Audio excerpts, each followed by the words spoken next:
give it to me when I need to come along. Sax bomb, you're my sax bomb. Alors, nous allons vous parler avec Marie-Mame Jogo d'une expérience qui a été tentée à Albi, plutôt réussie d'ailleurs dans le temps. Mais ils font quoi et pourquoi ?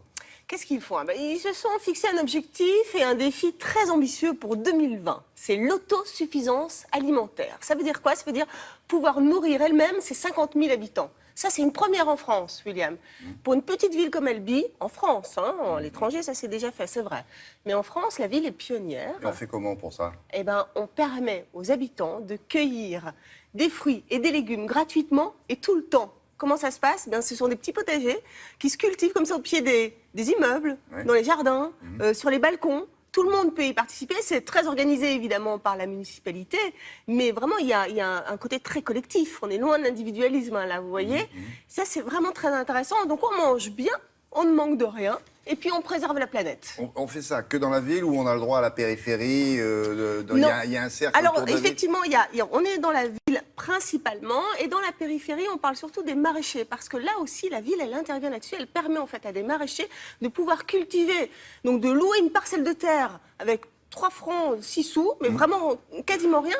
Mais en revanche, ils s'engagent à cultiver du 100% bio et ensuite à ne les vendre que dans un périmètre de 20 km. D'accord. Bon, voilà. Allez, on regarde à quoi ça ressemble. Explication, regardez.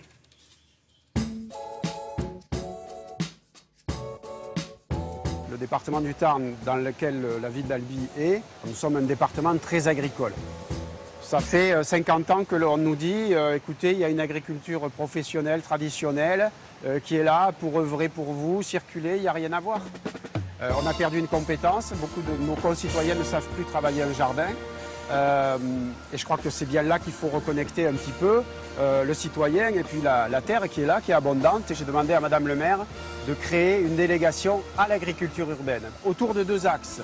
Les espaces urbains, les jardins en ville, qui sont soit gérés par la ville sur lesquels nous faisons pousser des légumes et où nous proposons aux gens simplement de se servir en attendant juste la maturité du légume.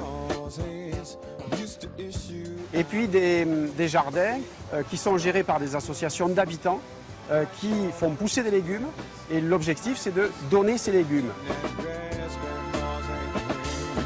Le deuxième axe de la ville, c'est sur notre zone à action différée, la zone maraîchère de Canavières, sur laquelle nous installons ce que j'appelle nos nouveaux paysans urbains.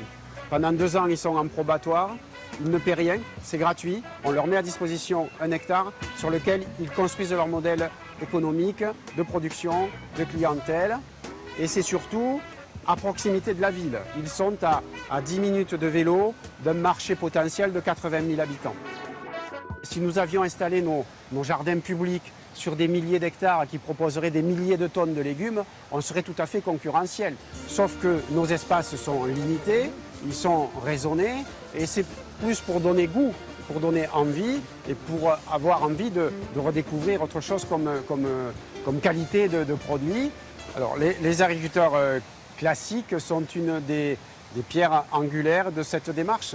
Cette démarche se veut fédératrice et quelque part d'essayer de réconcilier les citoyens, la ville et les agriculteurs locaux, la ceinture verte de la ville.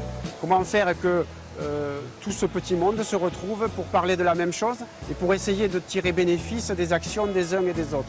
C'est un petit peu fédérer ces acteurs avec les professionnels, les chambres d'agriculture, les syndicats agricoles, les citoyens, les producteurs locaux sur des petites surfaces, les maraîchers, mais toujours avec cette volonté humaniste de trouver des solutions positives pour tous. Au-delà de ce qui vient d'être bien expliqué, il y a aussi le coût carbone, c'est pas mal. Eh bien oui. Quel est le but finalement de l'autosuffisance, approvisionnement, j'allais dire, mais justement, c'est l'approvisionnement, une sécurité en approvisionnement, moins de carbone, et puis la qualité des produits, parce qu'on est sur du 100% bio, là. Et puis il y a une nouvelle, alors là, ça marche, William. Et il y a une nouvelle ville là qui a emboîté le pas, c'est la ville de Rennes. Là, ils ont combien de recul là? Ça dure depuis tout début 2016 en fait. Voilà. Et là, Rennes vient juste de commencer. fin juin, là, début juillet, ils ont commencé la même chose, autosuffisance alimentaire, on est sur du bio, de l'agriculture urbaine.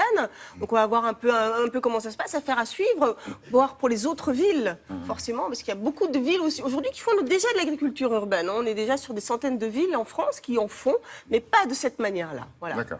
Bon, si on veut en savoir un peu plus, on consulte quoi? On consulte évidemment le site de la ville d'Albi et puis le site internet de Télématin. Voilà. Et puis oui, demain, la Et- revue oh, qui, bah, nous bien a, sûr, qui évidemment. nous a permis de repérer cette incroyable histoire. Histoire, ouais. Vraie, en plus. Une revue trimestrielle, donc une revue que vous pouvez avoir jusque le mois de mars maintenant. Ouais, c'est notre Voilà. partenaire en cette affaire-là. Merci beaucoup, Marie. La météo maintenant avec Valérie Maurice. Ça bouge en bas? Bah, vous allez voir.